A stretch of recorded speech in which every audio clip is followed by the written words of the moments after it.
Hey guys, it's Doug218 and I'm joined by my lovely co-host. For Towers Films. And welcome to Coffee and a Chat, episode 21. Already 21 episodes. 21 episodes, and we're talking about a kind of a hot button topic in the news right now. Yeah. Pretty much just starting in the last week or so, really. It's the Allied withdrawal from Afghanistan and the subsequent Taliban seizure of the country. Like, this was phenomenal to watch how fast this happened. You know, how quickly the Taliban swooped in and took these areas of control. With little to no resistance either. And that you know, it's really only been within about a week. A week's time. Probably. You know, and we wanted to talk about, do we think the Allies should pull out? Or should be pulling out. Or should be pulling out. Because, look, they've been there 20 years. 20 years, yeah, since about 2001. And now, you know, the previous administration in the U.S., Donald Trump, said troops got to come home. Canada's pulled troops out. Canada pulled troops out, I believe, in 2014. Yes. But there was some security forces still there, but the bulk of the troops left about 2014. And the embassy is still there, although right now it's closed. They're suspending operations. Canada is. Most other nations that are still there are, including the UK, the US. I'm not sure if any of the other allies are still there, but they're all pulling out. And I mean, this isn't new. I mean, we did know the US was pulling out, like you were saying, the previous administration with President Trump did say he didn't want this war to keep on going indefinitely. It started in 20 years. And his thinking is there had to come a time when the country has to stand on its own and be able to hold back the Taliban or anybody else that, you know, tries to take them over on their own. And at this point, they had, from what our numbers that we've heard, the Afghan Army was about 300,000, 350,000 soldiers. I'm not sure how they're being financed, if the Allies are helping them or the Afghanistan itself was financing them. It's kind of clear. I know states and others have sent them a lot of money to help bolster their economy and help bolster their army. Yeah, you know, and where does money go? Well, there's we're hearing that a lot of the soldiers and stuff weren't even getting food or weren't even getting paid. Or getting paid in like potato. Those are the rations. You know, but like, okay, and I understand we have to draw a definitive line under it.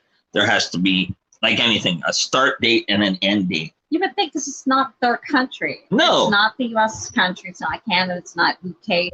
And I mean, even though, yes, I know U.S. is a superpower, UK it pretty much could be considered pretty close to a superpower, and all that. And yes, they have the resources. Yes, they have the military. And I know people are really divided on whether or not the Allies should be pulling out or not. Some agree that this isn't their war. It's not the Allies' war. No. And it's not our country or not their country. That they should be taking care of this themselves. Well, and then others are saying that there's a huge mess they're leaving behind here. Now, this isn't a sudden pullout. No, we've been knowing about this for a long time now. This is like, and actually, CS hasn't fully pulled out yet. There's still roughly 2 weeks left before they pull out. So it's just they're doing it now. We've heard that people have made a lot of comparisons to the Vietnam conflict, the fall of Saigon. But you need to understand also, this current situation has happened in a week's time. Very fast. Yes. Where the buildup to this was over leading to the fall of Saigon was over a 10-year period. Well, see, the Taliban retaking it is a lot faster than the Viet Cong moved to take Saigon. like you said, like it was about a 10-year war roughly for Vietnam. Yeah. And they had the peace treaty, and then of course the Viet Cong violated it, and that it escalated the war. And I mean, the U.S. even then had made plans to withdraw, I think, as early as 71 or something like that. By 73, they 73 they did pull out. That's what they said. There would be no more U.S. troops, and the Paris Peace Accord was kind of a way for the U.S. to save face, because like a lot of military men were on the ground in Vietnam. A lot of military lives and civilian lives were lost during this conflict. Brutal war. And it's a very unpopular war. Even back home, it's a very unpopular war with a lot of people. You know, like a costly war. It was costly. And then when you hear about the atrocities committed by U.S. military during this whole situation, on both sides. On both sides, it was a mess. And even to this day, a lot of people even argue should the U.S. have been there, because there was a civil war between the North and the South, and they were there. I know this isn't really about the Vietnam War, but there are a lot of comparisons are being made to, excuse me, the U.S. pullout of Afghanistan to the fall of Saigon, and we're trying to say like, there are similarities, but they're not either. No. I mean, Afghanistan hasn't been at war for the since really the U.S. and UK and the Allies really did take control and beat back the Taliban. So they have been in control, and they've been training the Afghan military to take over its security forces, so that the Allies aren't there indefinitely, like forever, because in the long run, they really shouldn't be there. Like, they should be able to move on. It's technically not their responsibility. I know why they did it, because after 2001, really Afghanistan was a haven for a lot of terrorist groups, including the Taliban, Al-Qaeda, and all that sort of thing. And the thing is, it did create a pretty big mess. And with ISIS forming and everything else, and of course that's also due to the war in Iraq at the same time. But and when you have, but a lot of people, I think what's happening now is because Kabul was pretty much just taken over within the last day with very little resistance. The president of Afghanistan flew out today. I don't know where he went. I think he fled. Afghanistan, but he left, and there was a somewhat peaceful transfer of power over to the Taliban. Like. And it's kind of shocking how swiftly they moved, and that's, I think, partially why they're comparing it to the fall of Saigon, because of how fast the Viet Cong moved to really take over. But it was a little bit different because it was active fighting going on with the troops in Vietnam at the time the U.S. pulled out, and it was very chaotic.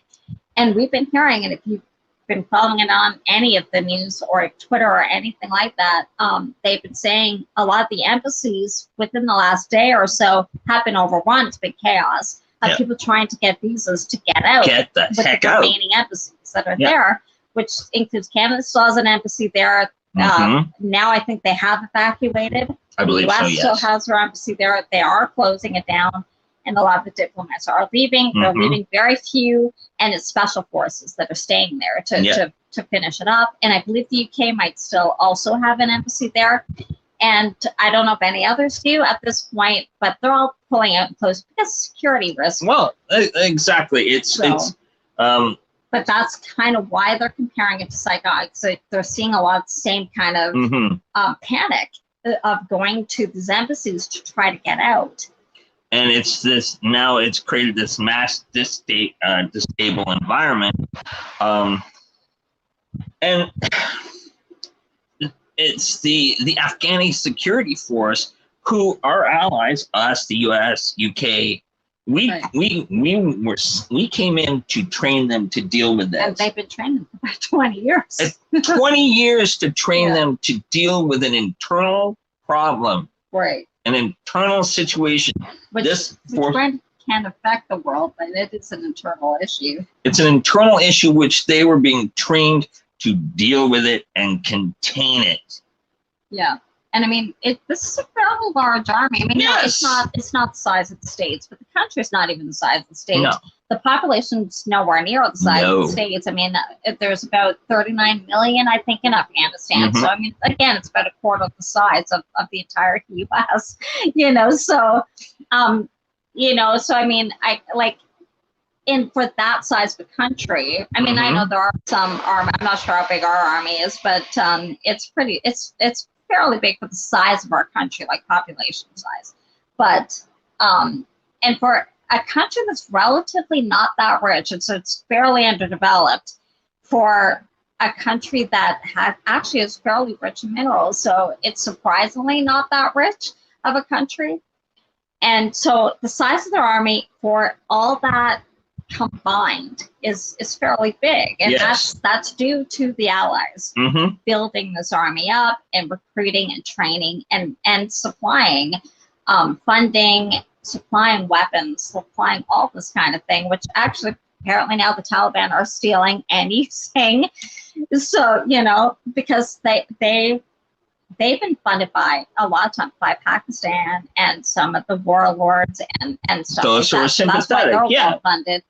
You know, so, and they've come in, apparently, these are reports, I don't know if it's confirmed, but we've been hearing multiple reports of it, that the Taliban have been riding U.S. military trucks, they have guns, I don't know how they got them, you know, well, because we're not hearing about that many reports of fighting. No, that's the thing, we're not hearing reports of skirmishes with the Allies and the Taliban. No, because I don't think that the Allies are fighting them. I think it's the Afghani forces are. The Allied forces are there because the U.S. sent in, I forget how many troops. Canada sent 3,000. I believe so, yes. To evacuate the embassy. The States did and the UK did as well to evacuate. They could evacuate. And here we are. I do not believe that they are engaging. No. Their main objective is to withdraw personnel and staff out of this conflict. And they're there to protect the civilians to get them out. Now, the problem is you're leaving behind armament, vehicles. It seems like it seems that way. Yeah. This is what's being kind of presented in the news. You know, when you hear stories of Taliban fighters driving U.S. military vehicles. Yeah. But it's interesting because we know there are troops still there. It's not the amount that they had. No. They have pulled out quite a few. That's but right. There is still troops there. The full pullout is supposed to be in roughly a couple weeks. Yes. So there's still troops there. So it makes you think, did they just abandon this equipment there? I mean, it's kind of very unclear how they got this now. It could be rumors. But there's a couple sites that have said that they have seen the Taliban riding U.S. trucks, military trucks, and I don't know how they got them, and have used weapons as well. So, but we haven't heard that they've engaged the U.S. or any of the other allies that are still there. We have heard that they have fought the Afghans. There's been some gunplay there, but for the most part, every city that Taliban has come to, they've taken over with really little resistance. They've basically surrendered to them. Well, and it's like we said off camera, it's like they did the smartest thing in this skirmish. I don't condone terrorism in any way, shape, or form. I don't condone what they stand for. Or what they stand for. But strategically, they did a smart offensive. They withdrew. But they were kind of beaten back. Yeah. And they stayed and they watched. Away. They watched. And the moment word got to them, because there's always sympathizers or those who are loyal to a cause, but they don't show that because it works in their favor not to. The moment that they got word that the Allies are planning this withdrawal. Well, like we said before, we heard about the withdrawal when President Trump was in power. So you're talking quite a few months. Yes. And so that's a long enough time for you to rearm, prepare, recruit, and plan. So the moment the troops start moving out, they start rolling in.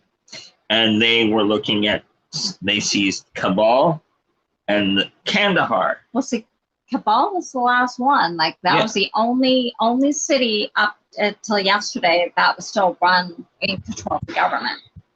All the others within a week fell, like Kandahar, all of them within a week. Kabul was the last one standing up until today. And it was a staggering speed that they did it. Very quick. And now that they control Kandahar and Kabul, they have a dedicated motorway. They pretty much control the whole country now. They control the country. And you know, we've heard again, and we've heard reports now and women, the changes in status for women in the country. Schools have been schools are closed again, or women or girls can only go to school. This is what they did before. Like girls could only go to school if it's a female teacher. There's reports in some of the earlier cities and towns they took, which again, about a week ago, that they were going to town or door to door and getting names of their females of from anywhere from 12 to 45. They had lists of their women. They were wanting to marry them off, have them as sex slaves. They did this before, so it's nothing that they haven't done before. We also heard that they are rounding up Afghan military personnel and assassinating them because they were obviously fighting against them. Yes. So these are reports too that we have been hearing. We cannot confirm but it's from news sources that we've heard it from. But I mean, again, there's some spotty info now that you've got the Taliban coming back in. Yes. From these areas, so it's tough for them to really verify 100% whether this is true.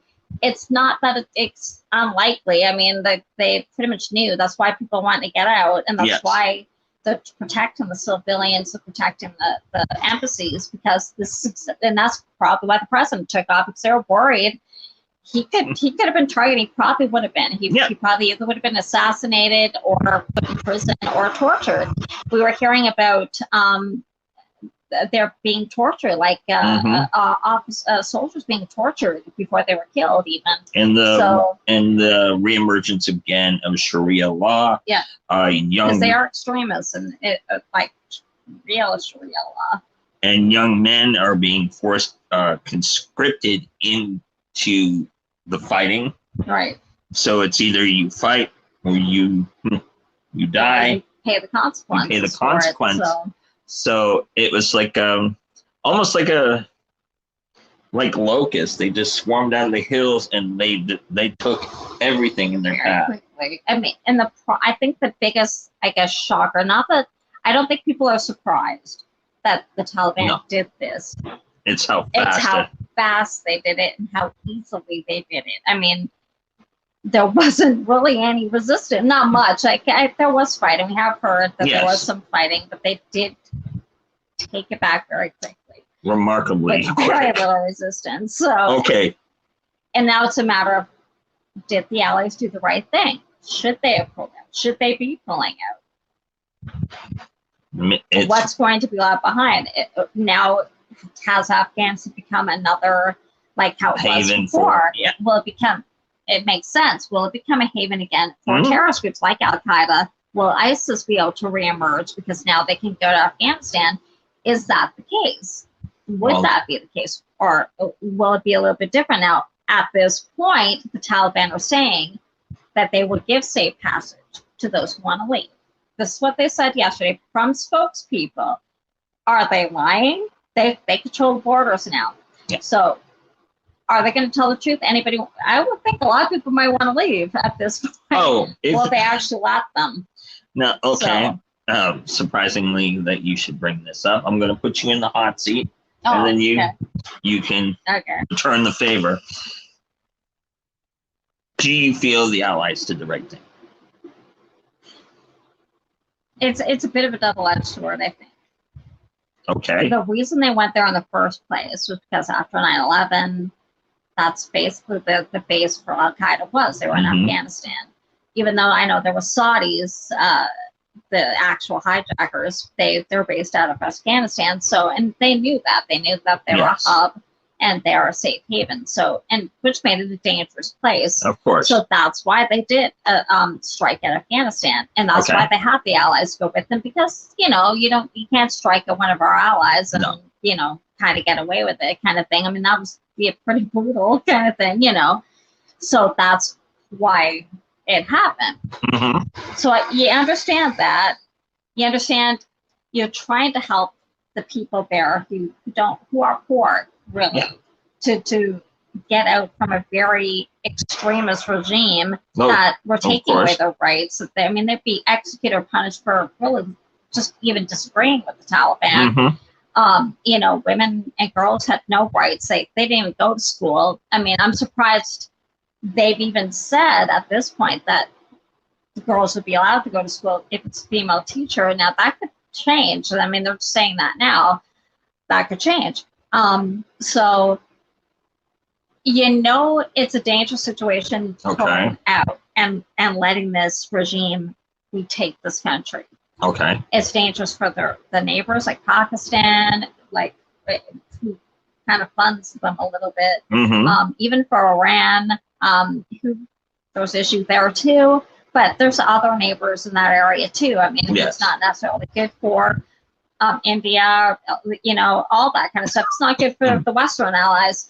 So it's kind of a double-edged sword. It could be you're letting them open up this round again for potential terrorists who can plot against any one of the allies, against the U.S., Canada, UK, anybody. But then you also have to think of it, can they really stay there forever? It shouldn't be up to the US, the UK, any of the allies to help protect this country forever. Okay. And really the US and the UK are just the latest in a long string of wars Afghanistan has had. With like Russia was there for a long time and they pulled out and nothing really changed. The US has been there 20 years, so it's the UK. Canada was there since 2014. I believe Australia was even there. I mean, there was a few Commonwealth countries that were there. I think some of them pulled out earlier than others, but has much changed for them? The thing is, I guess, do they want to change? I mean, I know they're a poor country, but the Allies did help them quite a bit. So I don't know. I guess I have two minds. Okay.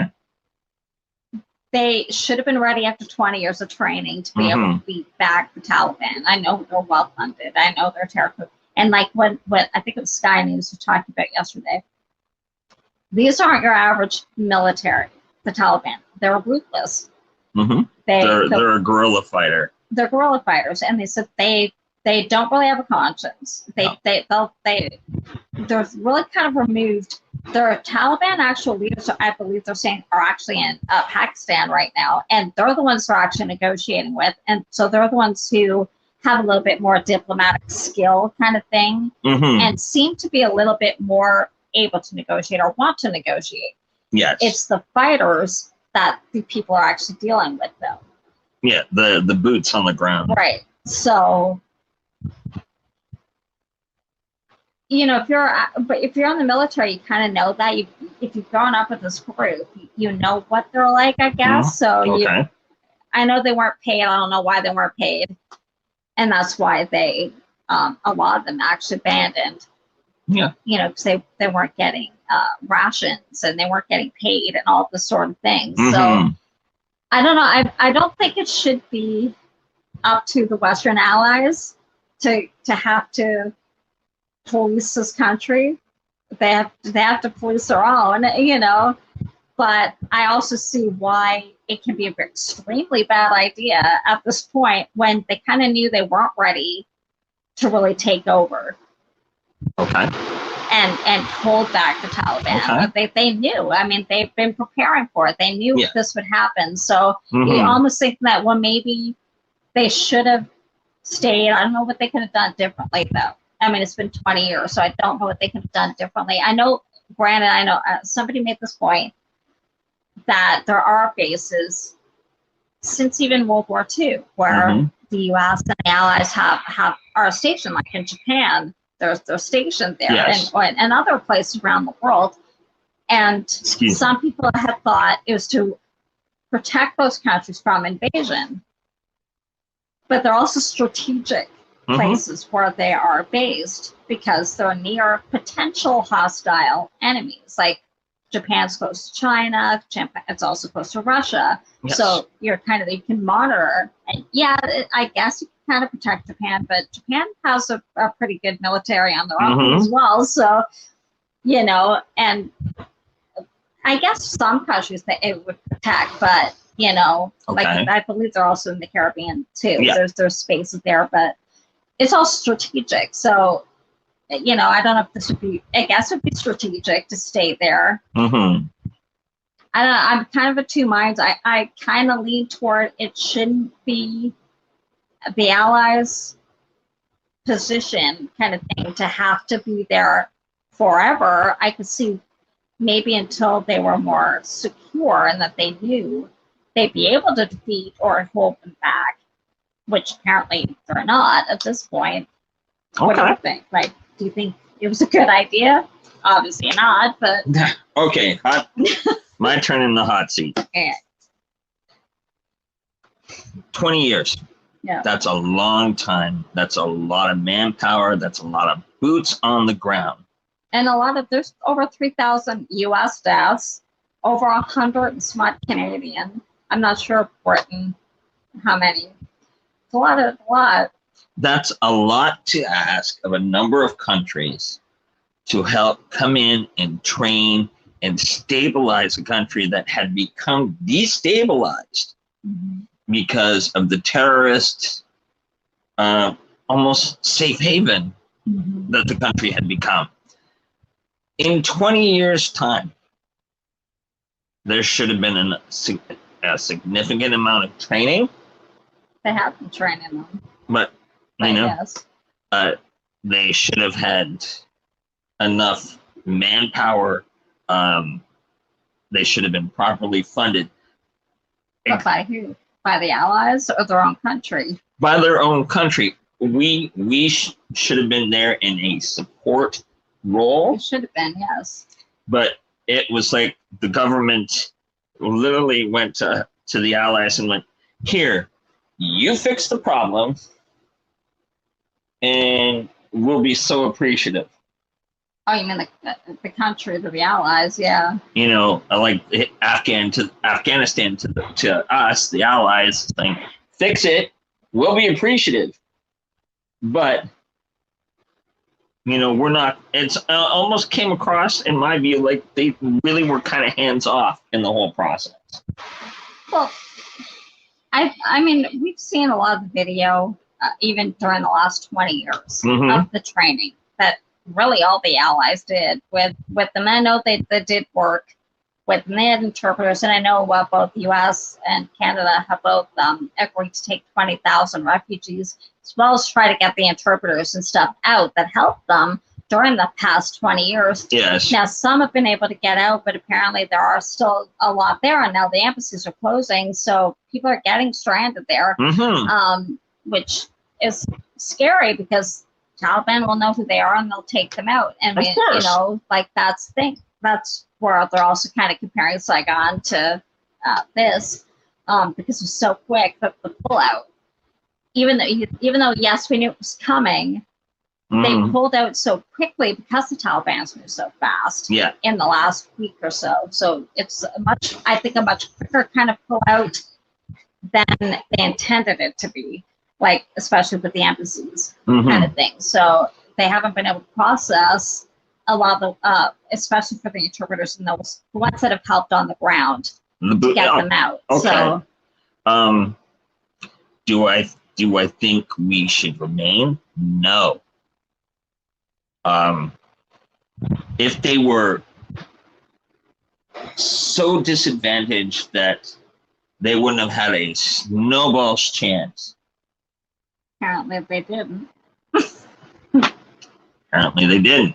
But they didn't really try though either. But from what we're hearing. But you would think on paper, from what they were seeing, they had the necessary pieces that they could work with. They should have, yes. And train and prepare them for the eventuality that we are going to leave. Right. Because they've never made a secret that they were going to leave. We're not staying here forever. Yeah, and they've said that for years. Even I think, believe when Obama was president, they said that the plan was to leave by a date. Mm-hmm. And I mean, they knew that, and they knew it was coming. They knew it wasn't going to be forever, that they would stay, kind of thing. So it's really a matter of, should they have stayed? I guess maybe, but for how much longer? Well, how much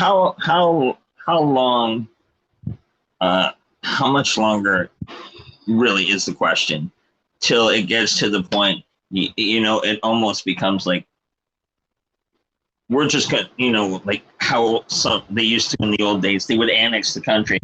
Okay, you can't take care of yourselves, so you're just going to have to listen to us, do what we tell you. Yeah, that's a takeover. But, kind of like what Russia did with Crimea. They annexed them to Ukraine, but there's a lot of backlash about that. But it's not what people wanted.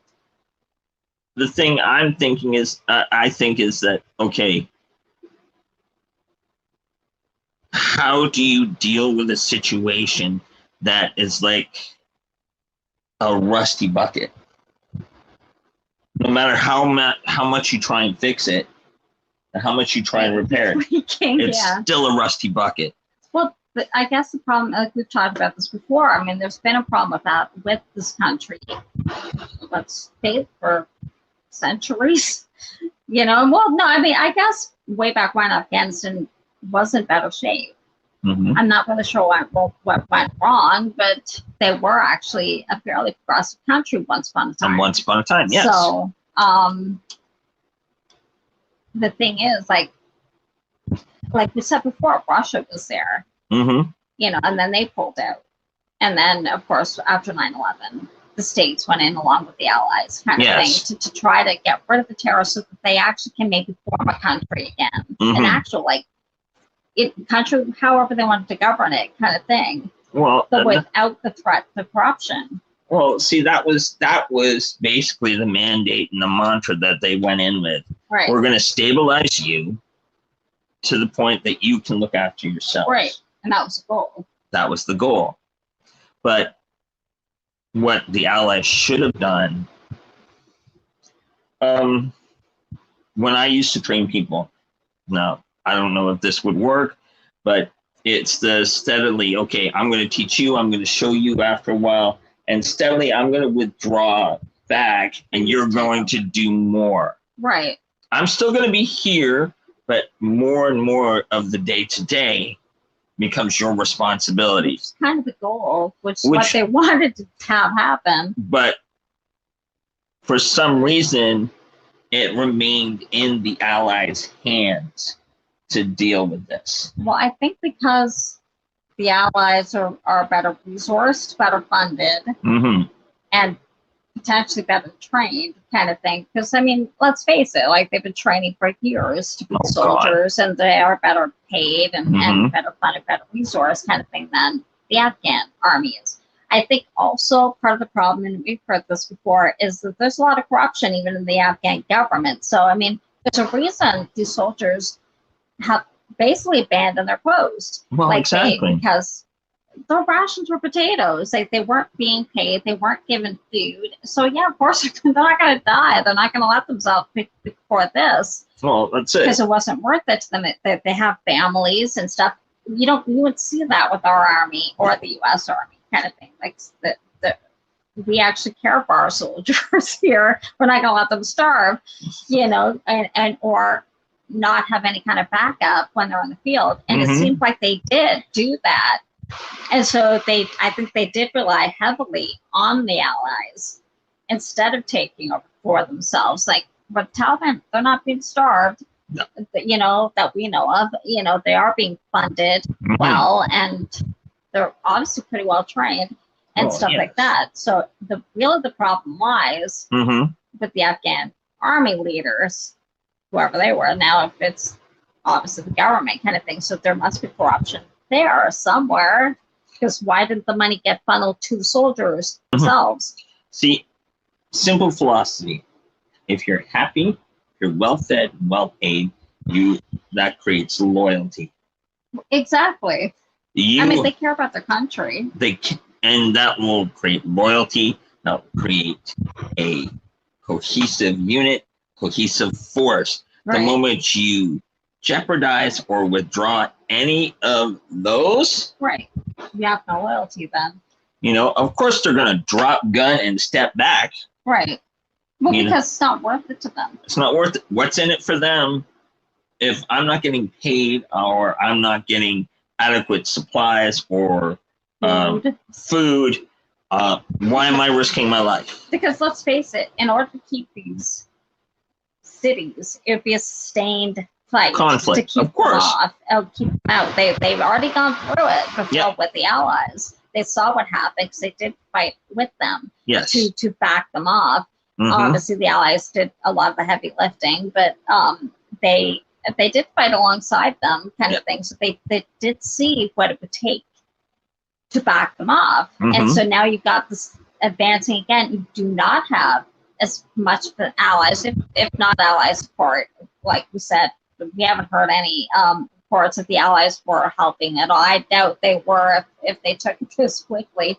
So I don't think this would have happened if the Allies were like the U.S. or the UK were actively fighting, because they're pretty much just there to evacuate. But so now they are having to stand on their own against this group, you know, and they should be well enough trained and they should be well enough armed, you would think.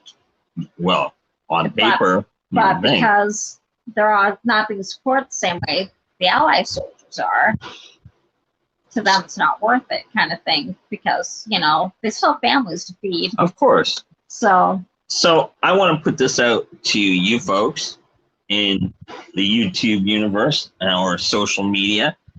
Where do you guys fall on the Allies situation? Should they have pulled out? Should they have stayed? Should they do another mission to retake and restabilize this country again? Let us know in the comment section, because we'd love to hear both sides. What are your opinions? Well, because we've been hearing, it's really split. That there are people who think this is a huge mistake, and it probably is at this point, because obviously they are not prepared to take over this country and beat them back. And I mean, it can be a very real security threat to many of the Allies. So for sure, you know, especially if Al Qaeda settles back in and even ISIS makes a resurgence or any of these kind of things. So it can be very serious threat, including to the citizens of Afghanistan. And I know a lot of the Allied countries have people who live there, who have family back there, and are very worried about them. So I'm sure they wish the Allies were not pulling out. Again, it's not that they didn't know it was coming. I think I'm kind of like you. They've had 20 years. They should be able to. But I think the problem lies in the government. There's obviously corruption there somewhere. And how do you weed that out so that you can get a robust military that can protect their country and their citizens from the Taliban and any other like terrorist group that might want to come in without having to leave the Allies there indefinitely doing their work for them. There's the catch, and this is where we find ourselves. This is the catch-22 now that the Allies and literally the world is in, because now we're watching to see what the end game of this is. Right. What's the next step? How is the Taliban going to revert to old methods? That'd be my guess. Sounds like they already are, but on paper and early reports, what we're seeing, that's what it sounds like. But their leadership is going, oh, wait. No. We're being very fair. We're being fair. You want to go? There's the door. We're letting you go. Yeah, we're letting you go. The case. I mean, is that exactly? I don't know. Are they actually letting people leave who wants to leave? Now, it's not just Kabul, sorry, or any of the other cities, or the country itself. Because I know a lot of people are trying to leave the country itself, whether or not. And actually, it's not even just, say, the U.S., UK, Canada embassies that they're going to try to get visas. They're actually going to Iran's embassies, they're going to Pakistan's embassies, Turkey, to see if they can get visas to go there, even whether or not they'd be accepted there. I don't know. They might be. I know that, that they have accepted refugees before, but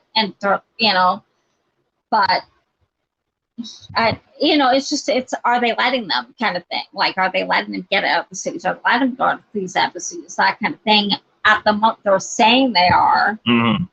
Are they, though? That's the thing. I think what's really going to be the hard part about this is to actually get consistent information, consistent numbers. It's the swiftness that the Taliban has moved and reclaimed territory. Media is still there. Reporters are still there. Was phenomenal. It'll be interesting to see in the coming days what our mainstream media around the world and on both sides of the border have to comment. And because, I don't know, they have internet, they have media there, and there are some actual people, like regular people who are like citizen journalists or whatever, who have sent out some information of what they're experiencing. Yes. So it'll be interesting, like you said, in the days, weeks, months to come, when the U.S. finally fully pulls out, the UK finally fully pulls out, how much of this information is going to be able to get out? Because we do know other like extremists or communist regimes even, they really control the flow of information coming out of the country. So look at China. Like China does it, Russia does it, North Korea definitely does it. Look, even Egypt did it a few years ago. You probably heard it with the summer of the Arab summer, where Egypt rose up against their government, and a lot of the information was being blocked by Egypt, and it was actually anonymous, and a lot of hackers and stuff that actually were able to get past their blocks, so that the people who were there could get the information out so the rest of the world knew what was going on. Now, it's possible they could do that if that does happen in Afghanistan once all the allies do pull out, and that does happen there. Okay. So that people know what's going on. And so if, I don't know if they'd want to resend troops. I mean, they've been there 20 years already. I don't know how popular it would be. I think it's but maybe we can get some info out if that ends up being the case. I think it's going to be a 50-50 kind of decision, whether, and it depends on how the governments want to proceed with it, because it's going to mean another costly another war, and they don't at this point have a reason to go back. No. I mean, yes, it's a horrible takeover, but because it is technically an internal conflict, there are international laws and rules, so it's not like other allies could just come in and say, okay, we're going to change how you do things and take over your government and put who we want in charge. I mean, it was allowed in 2001 because it directly affected the U.S. Yes. I mean, they retaliated. I mean, so that's why it wasn't an illegal invasion, but now it would be, kind of thing, unless like they were asked to help by like the government's given up power control to the Taliban, so they are in control. So it would actually be an illegal invasion now. Yeah, because that would be, it would be considered an act of war. Right. Which is actually against international law. And then that would bring in the Hague, the UN, and it would create a whole other can of worms. So that's kind of the problem. What do you do? What do you do? It's the ultimate catch-22. You're damned if you do and damned if you don't. Yeah. Really, your people are split. Yeah. Your own people, like your own country's people, like I know there's plenty of Americans who some believe Biden should have said, no, but we're staying because this is a dangerous situation. They were obviously not equipped to take over. No. We need to help. We need to stay. And we're going to get it done. Somewhat safe and make progress.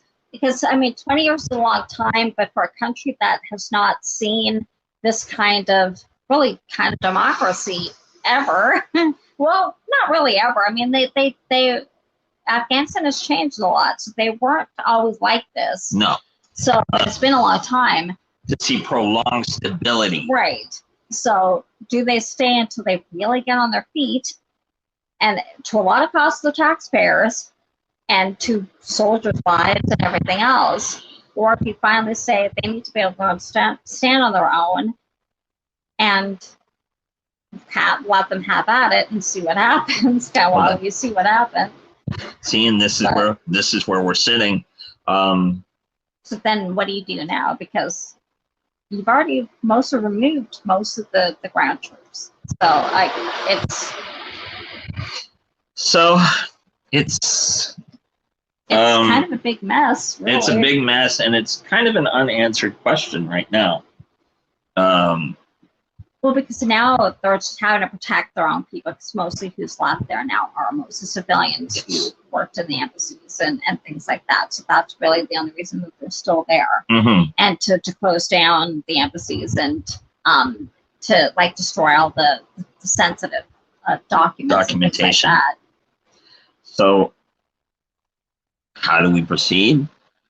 I really don't know. That's, this is where we're at. It's kind of the sitting on the fence and watching to see which way the pendulum's going to swing. Yeah. And I think our governments are doing the same thing. Oh, they're keeping a very close eye. And I know, I think this was yesterday, that the president of Afghanistan had an emergency meeting, I believe, with the U.S. officials as well as NATO. So whether or not he's one to ask for their help to increase troops and extend the mission longer or not, that first I haven't heard any news, obviously, what that was about. And I know, I think it's Russia has said they want an emergency meeting with the UN Security Council over Afghanistan as well. So here, because it really does affect a lot of other countries, not just Afghanistan. Well, we'll see what happens though in the coming days. I can see the UN Security Council greenlighting an emergency meeting though. For sure. Well, guys, there you have it. We're on both sides of the fence. Again, let us know where you guys feel or think about this current situation, because it will probably be quite predominant in the news over the coming days. And let us know, what do you think?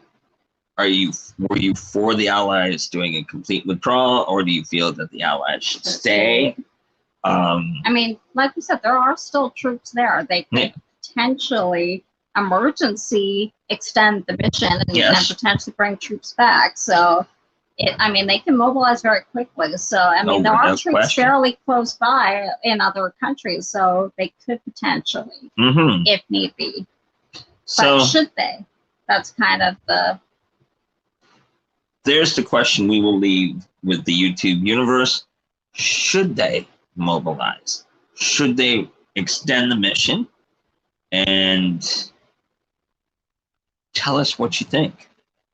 I want to thank you for coming in today and discussing this difficult topic. Because it's brand new, it's very difficult. And like we know, I'm sure there's people in multiple other allied countries who have people who fought there, we do. We know people who fought in Afghanistan, and I mean, you also think of the families who soldiers who lost. I mean, a lot of people think, was this in vain? I mean, they took it so quickly, and that you're talking about a 20-year war that got wiped clean. And that, you know, you're talking thousands of soldiers and civilians' lives lost. You know, so was this all in vain? I mean, it can make you.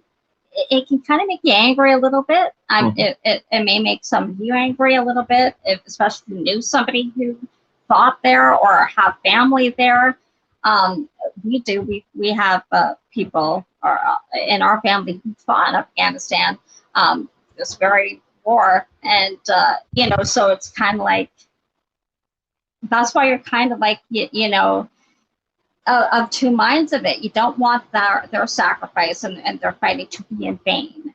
You know, you want this country to be able to get on its feet, of course, and succeed, and you know, be contributing part of the world. But you also don't want to have to. I mean, it's the U.S. taxpayers' dollars, Canada's taxpayers, UK's who's funding this, and when do they take over for their own country? Yeah, too? when is so exactly when is enough? When is enough enough? Yeah, it's like because they should. I mean, they're not a young country. I don't think I have to look up how old they are as a country, but you know, I mean, it's true. So it's kind of like, what do you do? What do you do? They go back in and try to stabilize this, because it's going to be a fight if they go in now. It's going to be and that's what the do thing. you do? That's the thing. It's going to be a long, drawn out guerrilla battle to reclaim territory again. So the question, we're not going to give it up as easily as they took it. No. And so the question I want to put out there to you guys, and if we get enough response on this, we'll talk about it in next week, because we would like to keep the discussion going. Let us know what you think. Let us know how you feel. Do you have family that are serving or are on who live there? Or we want to know. What are you thinking? What do you think? What do you feel? Right. And we're going to keep an eye on the news over the coming days. And if we learn anything else, we're going to share what we know. But until then, guys, thank you so much for tuning into the episode. I just want to say one more thing. Oh, by all means. I know it's off topic, but another big thing in the news, kind of getting overshadowed a little bit, is the earthquake in Haiti. We've went over 700 people have died so far. This is devastating for this country. It's been hit hard a lot by the last few years. Like, they had a major earthquake in 2010, and then hurricane after hurricane have hit them in the last few years, and now this 7.2 earthquake that just happened, I believe, Saturday. And so far, over 700 of them are dead, and over thousands are missing. So we just want to send anybody you know who may live in Haiti or you have family there. We want to extend our condolences to you. We're thinking of you. I'm sure the Allies will hopefully help and help the country hopefully get back on its feet again. So, in closing, guys, we want to send thoughts and prayers to those that are in these terrible situations, and we also want to send out positivity and positive thoughts to everyone. Yeah. Maybe doing what we're doing what this with you guys, we can be part of that precipice, that change. Well, hopefully that's part of why we want to do this, to get conversations going on hard topics, and hopefully, and with no judgment on anything. Exactly. You know, and accepting that people have different opinions on everything. And we can still get along. Right. And who knows, maybe those differences can make change, to make real change, and for the better for everybody. And in that vein, I kind of want to end the episode with a quote that has always stuck with me. Be the change you want to see in the world. I like that. This is how we want to see the world. This is the change we want to make. We invite you to join us in making a change. Guys, thank you for tuning in. If you liked the show, please give it a thumbs up. Don't forget to subscribe and hit that bell because it'll tell you when we go live. We'll see you next week, guys. Be safe. Check us out on socials too. Check out our socials. Be safe. Take care, and we'll talk to you soon. Take care, guys. Bye-bye. Bye.